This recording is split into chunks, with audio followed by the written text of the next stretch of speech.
Good afternoon, everyone. Solar cycle 24 below. Expected strength. Revisiting areas on the globe where temperatures dropped and affected crops. And a step down from that, the last glacial maximum air surface temperatures. Epic selling by those with the 1%. Wow, they follow the downtrend exactly, where the consumer market, Main Street, is doing the exact opposite. Buying it to highs, and the cycle has run its course once again.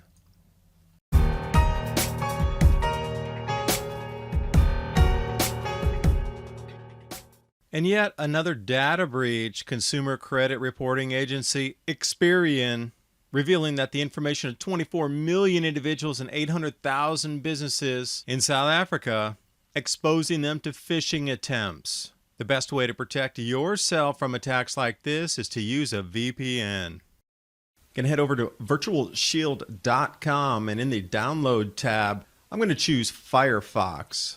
And click Install Now to add the Virtual Shield add-on. It's just that easy. And get started with your free 30-day trial. Install it, click Connect. You'll see the shield turn from red to green. And you'll see how from my initial service provider, I was able to even change my IP. Virtual Shield Network protected. Due to the recent pandemic, Virtual Shield is offering its services for 50% off to help customers in need to protect themselves as they work from home. The link's in the description box below. New article here out on the Watchers. Solar Cycle 25 Prediction Panel announces the start of a new solar cycle. Expects below average strength.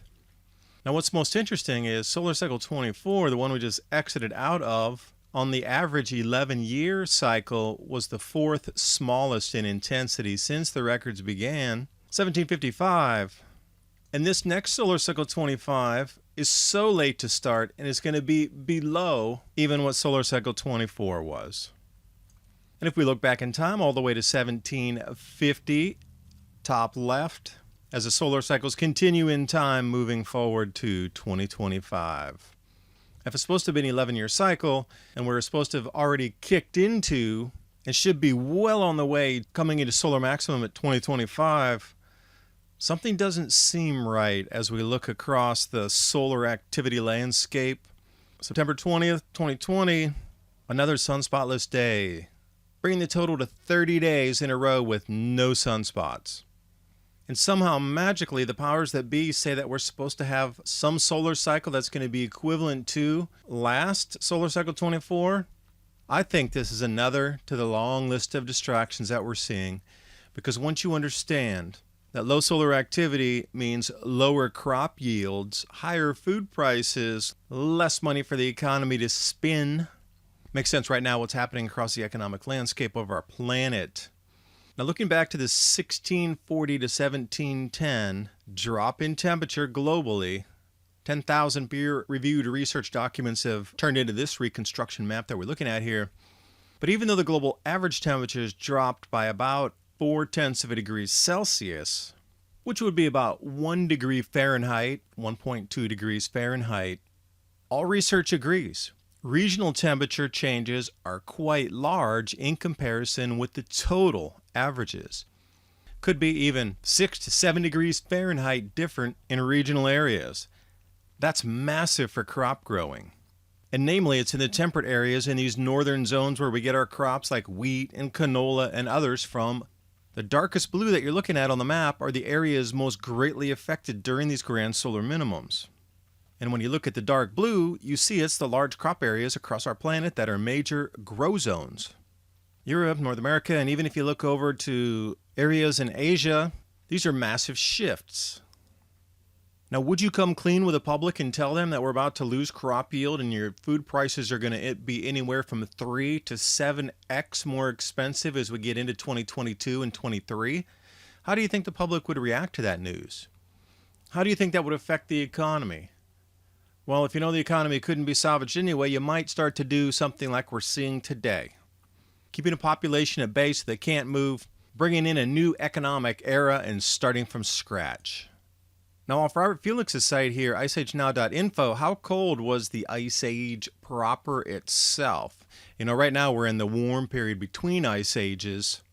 So the last glacial maximum surface air temperature difference from today, up to 14 degrees Celsius, that would be pushing about 25 degrees Fahrenheit. Can you imagine if that was that much lower and colder than today's temperatures? It was a completely different world, and as you see, there was an enormous amount of land showing that's not showing today, that has been recovered by melted glacial waters after the Ice Age melted, specifically over in Asia, Southeast Asia, and northern parts of Australia. Look at the difference in land masses, and then you ask yourself, what societies or civilizations would have occurred and put their massive cities, buildings, and structures on coastlines? Maybe we're looking in the wrong places for these disappeared societies out of legend and lore. Maybe we should be looking offshore instead of trying to find something buried under tree roots and mud on our surface. We need to go subsea and find the real civilizations from prior. Also, another cyclic pattern here, the share of equities owned by the top 1%. Notice how very similar the ownership and then selling follows the S&P. It's almost as if the 1% have a magic crystal ball, the perfect time to sell, because it doesn't look out of place when you find the recessions. Wow, there was massive selling by the 1% before that happened. They were able to continue to hold all of their wealth, buying lower again, selling higher yet again on the cycle. Now what we find today, especially with the Robinhood traders, in this same article off of Zero Hedge, epic read, which I've linked in the description box below, the share of equities owned by the bottom 90% is counter to that. Notice that when entering these recessions, Main Street is on the cusp of the bubble buying. Stocks are going up, equities are going up, ETFs are going up, get in now, get in now. But the elite are all dumping that. As prices are increasing, Main Street jumps onto it, and there's a massive bubble burst. And then you read about people losing their life savings. It's not the 1%, it's the other 90% of Main Street that happens to, that makes the news feeds. And what are you seeing across the landscape today? The exact same thing. Oh, stocks are at all-time high. Robinhood traders, jump in now. It's so easy, you can trade on your apps. But meanwhile, the end of the second week in September, those top 1% sold $473 million worth of shares while only purchasing not even $10 million. They're selling, not buying. So when Goldman Sachs says, quote, retail investors start to chase the momentum at the wrong possible time right near the cycle market top where we are right now, layman's terms, the rich dump their stocks to the poor just before the market crashes. Guess where we sit on the precipice? And you'll probably need that money when food prices hyperinflate. And how prepared are you for emergencies, the 1 week or the 4 week emergency food supply, My Patriot supply, and Adapt 2030? Give yourself the peace of mind knowing that you don't have to go to the supermarket or out in public, and you can ride out the trouble wave. The link's in the description box below. Hope you got something out of tonight's video, and I will see you next time.